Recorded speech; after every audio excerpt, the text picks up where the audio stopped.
Guys, and welcome back to the Tutorial Millennial channel. In this video, I'm going to be showing you guys how you can freeze rows and columns in Google Spreadsheet.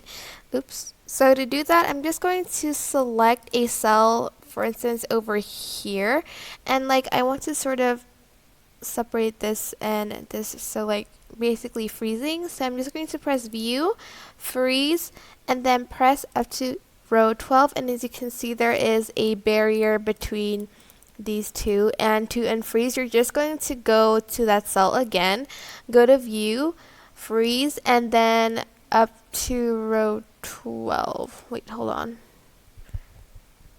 No rows. Sorry, that's what I meant. You're going to go to view, freeze, and then no rows to unfreeze again. But that is basically it.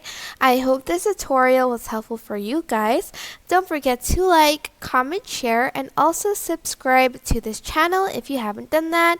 If you have any questions, just leave it in the comment section down below and I will try my best to answer them all. Thank you so much for watching. Bye!